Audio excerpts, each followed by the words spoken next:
Olá, bem-vindo a mais um vídeo do canal Trabalho em Produção.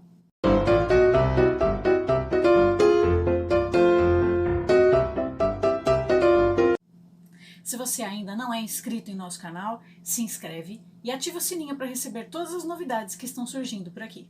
Hoje vamos falar sobre todas as modalidades de rescisões contratuais.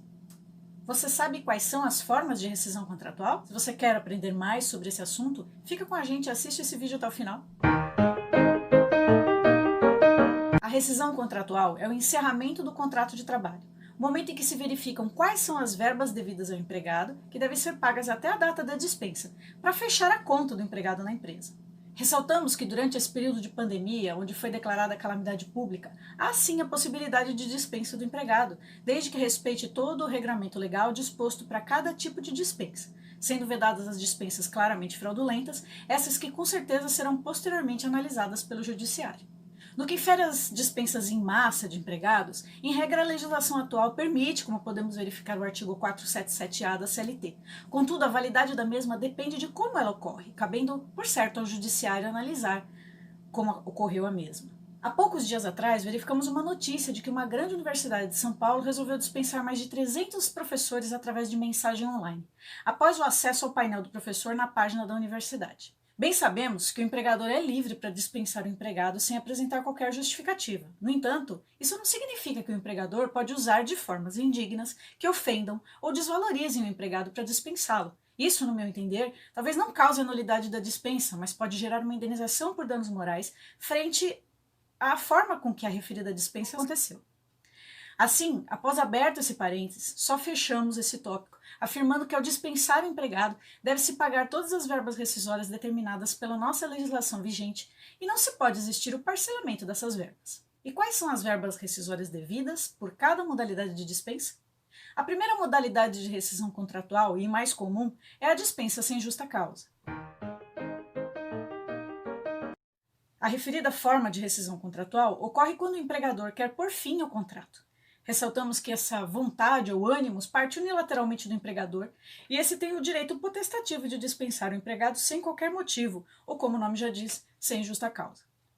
Nesse caso, o empregado receberá a título de pagamento, pelo término do seu contrato de trabalho, as seguintes verbas rescisórias: o aviso prévio, férias vencidas, caso houver, férias proporcionais acrescidas de 1/3, 13º salário proporcional e os últimos dias trabalhados, além da multa de 40% sobre o montante depositado do FGTS em sua conta vinculada. A referida multa, ela diz respeito à penalidade imposta ao empregador por ter dispensado o empregado sem motivo. Além do pagamento das verbas já mencionadas, o empregador ainda tem que emitir as guias TRCT, que é o termo de rescisão de contrato de trabalho, e a guia CD, que é o comunicado de dispensa, para poder vir a receber o seguro-desemprego. A segunda modalidade de rescisão é o pedido de demissão. Esse pedido parte unilateralmente da vontade do empregado e, portanto, independe da vontade do empregador. Para essa modalidade de rescisão, há o pagamento das seguintes verbas rescisórias: 13º salário proporcional, férias vencidas caso existam, férias proporcionais acrescidas de 1/3 constitucional e os últimos dias trabalhados, que é o saldo de salário. Nesses casos, o empregado perde o direito ao aviso prévio, a não ser que a empresa solicite que ele trabalhe por esse período, que é a concessão do aviso prévio do empregado para o empregador, e ele recebe o salário daquele mês. Esse empregado que pediu demissão também não tem direito à indenização de 40%, porque era uma penalidade do empregador, a multa de 40% sobre o FGTS. E também não pode levantar nenhum valor depositado a título de FGTS e nem vir a receber seguro-desemprego. A terceira forma contratual que citamos aqui é a dispensa por justa causa provocada pelo empregado. Essa, já menos comum, acontece quando o empregado comete alguma falta grave na empresa, um ato que quebra a confiança entre as partes e que impeça a continuidade do contrato de trabalho. Essa situação está disposta no artigo 482 da CLT. Podemos citar como exemplo abandono de emprego, violação de segredo de empresa, agressão física e à honra de outro colega de trabalho ou algum de seus superiores. Para essa situação, como pagamento pelo término do contrato de trabalho, o empregado recebe apenas as seguintes verbas rescisórias: saldo de salário, que são os últimos dias trabalhados, e as férias vencidas, que porventura ainda não tenham recebido, com adicional de 1/3 constitucional. Nesse caso, o empregado que é penalizado, e por isso ele não pode liberar os valores depositados em sua conta vinculada de FGTS e também não pode se habilitar para receber o seguro-desemprego. Ressaltamos apenas que nenhuma anotação pode ser inserida na carteira de trabalho do empregado sobre os motivos da dispensa por justa causa. Isso pode vir a gerar danos morais ao empregado. A quarta modalidade de rescisão contratual é a rescisão indireta do contrato de trabalho. Esse tipo de rescisão contratual, em regra, é declarado judicialmente e diz respeito à justa causa do empregador. A referida modalidade de rescisão consta no artigo 483 da CLT e acontece quando há algum descumprimento do contrato de trabalho por parte da empresa, como, por exemplo, o empregador exige de seu empregado serviços superiores às suas forças, ou proibidos por lei, ou pode ser que o empregado seja tratado pelo empregador com um rigor excessivo, entre outras causas. Na prática, verificamos casos em que o empregado deixa de pagar salários do empregado por mais de 3 meses, ou ainda aquele empregador que não deposita corretamente o FGTS na conta vinculada do empregado. Observamos também, como trouxe entendimento recente do TST, o empregado que conseguiu rescisão indireta de seu contrato de trabalho por não receber o pagamento de suas horas extras. Nesse caso, o empregado tem direito às mesmas verbas rescisórias devidas no caso da dispensa sem justa causa, sendo elas aviso prévio, férias vencidas se houver, férias proporcionais acrescidas de 1/3 constitucional, 13º salário proporcional, saldo de salário, que são os últimos dias trabalhados, além da multa de 40% sobre o montante depositado na conta vinculada da FGTS, bem como o direito ao recebimento das guias TRCT, que é o termo de rescisão do contrato de trabalho, e CD, que é o comunicado de dispensa para o levantamento de FGTS e seguro-desemprego, respectivamente. Esse ainda pode ser pago de forma indenizada pela empresa como caráter punitivo. A quinta modalidade de rescisão contratual é a rescisão por culpa recíproca. Essa modalidade de rescisão requer a prática de infrações trabalhistas por ambas as partes, tanto empregado como empregador. Por isso, considera-se que o contrato se encerrou por justa causa provocada pelos dois. Essa é outra forma de rescisão em que, em regra, é declarada judicialmente e o empregado receberá a título de verbas rescisórias os seguintes: aviso prévio indenizado, 13º proporcional, férias vencidas e proporcionais, mais 1/3, bem como a multa de 40% sobre o FGTS. Contudo, essas verbas são pagas pela metade. A sexta modalidade de rescisão contratual, que foi inserida na CLT em seu artigo 484-A, através da reforma trabalhista, é a demissão por acordo. Essa modalidade é também conhecida como demissão consensual ou demissão em comum acordo e faz referência à realização de acordo entre empregado e empregador para aqueles empregados que querem ser dispensados, mas não querem arcar com o ônus de um pedido de demissão.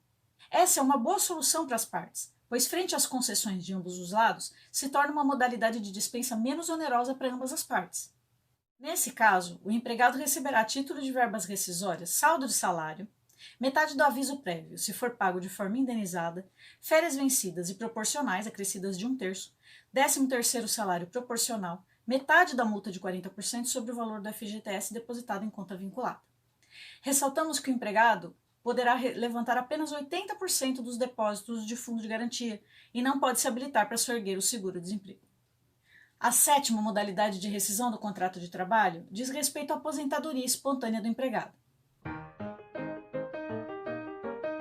Para esse caso, é certo que o contrato de trabalho não se extingue automaticamente com a aposentadoria.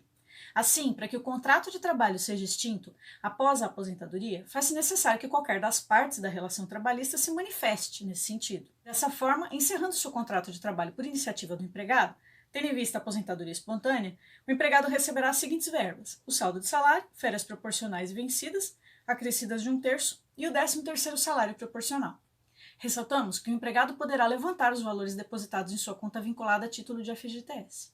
Outro ponto importante que devemos observar para o caso em tela é que, caso o empregado aposentado não se afaste de suas atividades, dando continuidade ao seu contrato de trabalho, e o empregador, em razão de sua aposentadoria, quiser dispensá-lo, deverá efetuar todo o procedimento típico de uma rescisão sem justa causa, pagando inclusive o aviso prévio e a multa de 40% sobre o saldo do FGTS. E a oitava e última modalidade de rescisão contratual é a rescisão frente ao falecimento do empregado. Nesse caso, para fins de pagamento de verbas rescisórias, essa modalidade de término de contrato equivale a um pedido de demissão, posto que a empresa não deu causa à extinção do contrato de trabalho. Assim, são devidas as seguintes verbas: o saldo de salário, 13º, férias proporcional e vencida, acrescidas de 1/3 constitucional. Não é devido aviso prévio a multa de 40% sobre o FGTS, bem como também não vai existir a habilitação para surgimento do seguro-desemprego. Considera-se como data da rescisão a data do falecimento do empregado. As verbas rescisórias devidas frente a esse tipo de dispensa devem ser pagas aos dependentes habilitados perante a Previdência Social, indicados na certidão de dependentes habilitados à pensão por morte, fornecida pelo INSS, em consonância com o disposto no artigo 16 da Lei 823 de 91, com a redação da Lei 9032 de 95. Ou ainda aos sucessores previstos na Lei Civil, em caso de inexistência de dependentes, de acordo com a legislação previdenciária, indicados em alvará judicial, independentemente de inventário ou arrolamento. Já o FGTS existente em conta vinculada do empregado falecido somente pode ser surgido através de alvará judicial ou por certidão de habilitação fornecida pelo INSS. Ressaltamos ainda que se os herdeiros não vierem a receber os valores devidos referente à rescisão do empregado falecido, deve-se ingressar com reclamação trabalhista, comprovando a condição de herdeiro do falecido, seja através de inventário ou da certidão de dependentes habilitados no INSS, e requerer as verbas rescisórias devidas, bem como outras verbas decorrentes do contrato de trabalho, como horas extras, por exemplo, se houver como comprovar a existência desses direitos. Assim, diante desse conhecimento, agora podemos perceber se os empregados receberam todos os direitos que lhe eram devidos no momento da rescisão contratual. E ao observarmos que não houve o pagamento correto das verbas, poderemos ingressar com a competente reclamação trabalhista, buscando sanar as irregularidades observadas. E por hoje ficamos por aqui. Espero que tenham gostado desse conteúdo. Se gostou, não esqueça de curtir esse vídeo e compartilhar com outras pessoas que possam também se beneficiar desses conhecimentos e nos ajudar a divulgar nosso canal. Um beijo e até o próximo vídeo.